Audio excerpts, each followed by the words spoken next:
back to the channel, everyone. So today we're going to be changing the front caliper brake pads on this on my 2015 Tesla.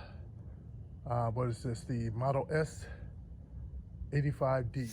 All right. So when you're changing the brake pads on your front brake calipers, and this procedure would be the same for the rear calipers too as well.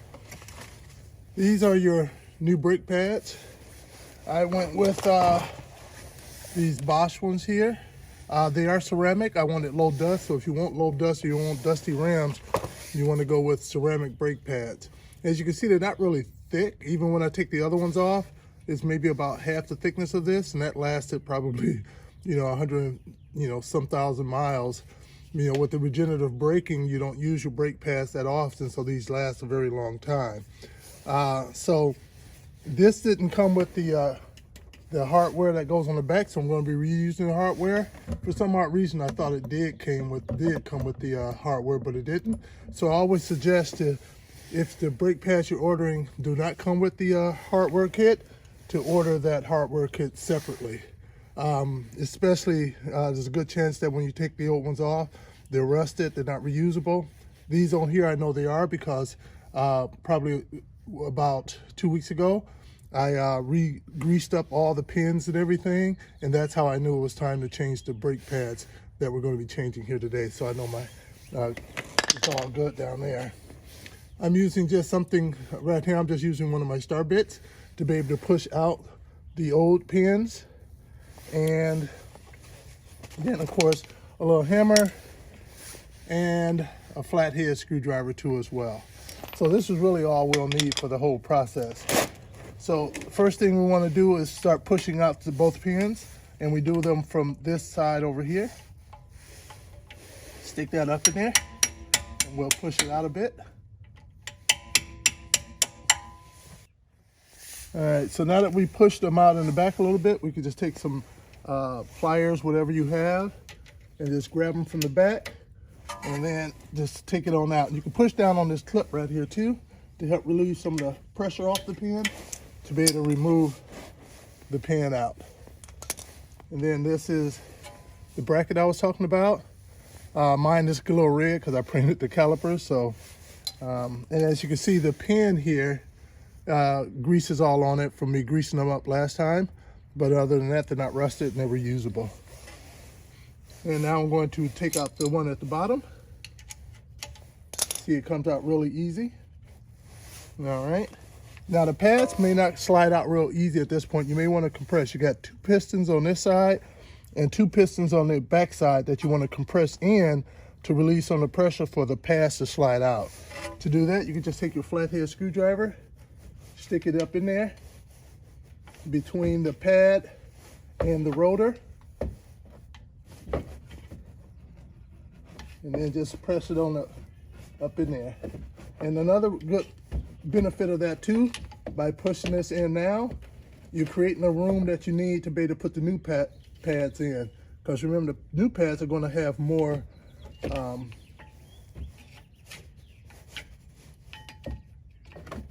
pad on there. So you're going to need that extra room to be able to slide those new pads in. All right. So there are the old ones. And there's the old one, and give you a comparison. That's the old one. All right. And there is the new one. You see, side by side comparison as far as thickness goes. So that's probably 170,000 miles right there of brake usage. All right, now that you have the old ones out, so when you think about it, your pads are going to ride on the top of the caliper here and on the bottom of the caliper down along here. That's where it kind of glides against, right? So we want to clean off those 2 points on your calipers, meaning down here, like just run your flathead screwdriver and then just clean off that little slide for it where it slides against any debris that may have built up in there. I did this recently just about 2 weeks ago, when I re-greased up my pins, so I know they're clean up now already.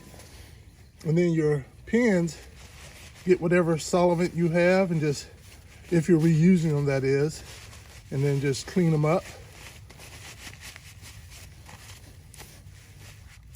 Like so. And the second one.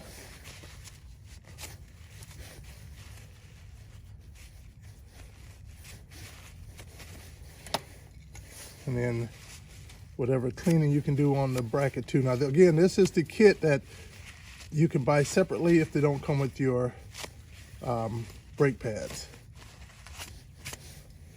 All right, so got that all cleaned up. And so you know this is the lubricant I will be using, my favorite. All right. And now you want to take your new pads, and what I like to do is to just take some lubricant and get it on the area that's going to be going along those sliding parts that I was talking about. So wherever basically your brake pads touches your calipers, but you don't want to get any of the lubricant on the brake pad surface itself, okay? So I do those, and I also do it in the back where the two pistons will press up against the back of the pad.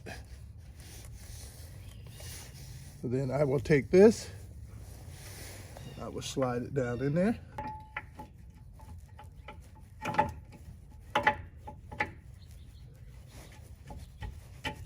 And there we go. And I'm going to do the same for the front one.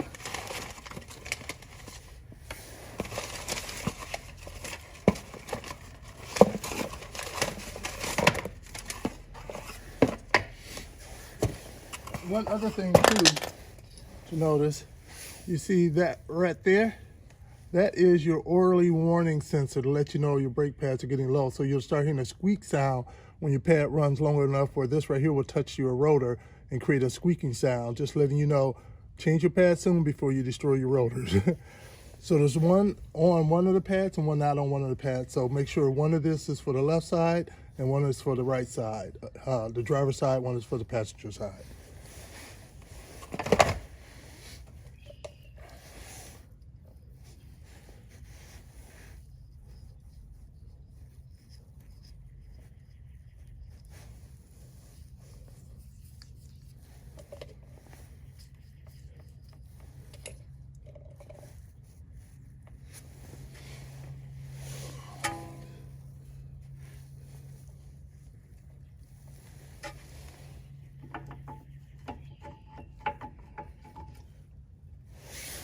Go.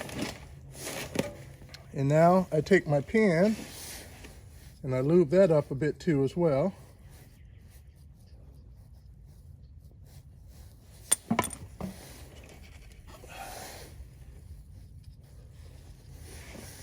And then that goes in from the back. And you run it through the loops on each one of your new brake pads. And once you feel everything is lined up, you can hammer them in. So after you put in one of your pins, you can do the top one or the bottom one first. So you're gonna put one in first. It's up to you whether you do top or bottom. And then you're gonna take your bracket and you're gonna put a little lube on that too. These are the feet, these feet right here, you see those feet? Those are touch the back of the caliper, the brake pads that is. So you put those on there because he touched that. So it goes in this way with those touching the actual brake pads. And I'm gonna put a little bit up in here because the pin runs across that area right there. So you're gonna take it and you're gonna slide it down into the pin that you put in already. All right. And then you're going to apply pressure this way to push it down. And you're going to take your pin and you're going to feed it in from the back, making sure to go in through the brake caliper loop, the brake pad loop, and feed it all the way through. And once you got it lined up, good, you can hit it in with the hammer.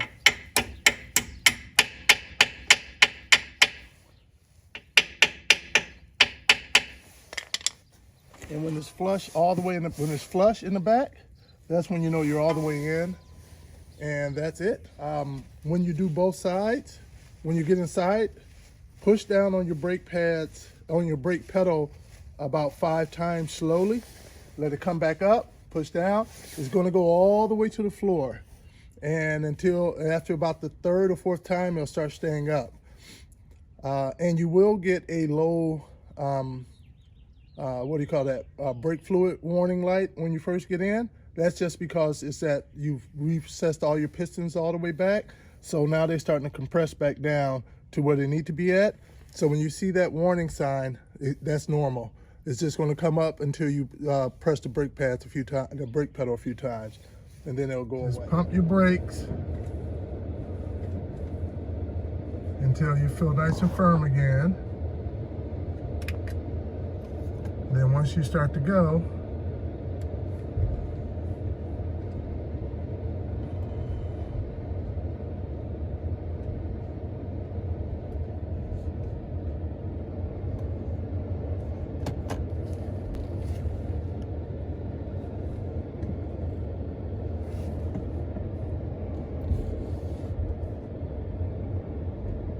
there we go. It's going now. Thanks for joining, guys. I hope that was helpful. Hit that like button and please hit that subscribe button as well. Thanks again.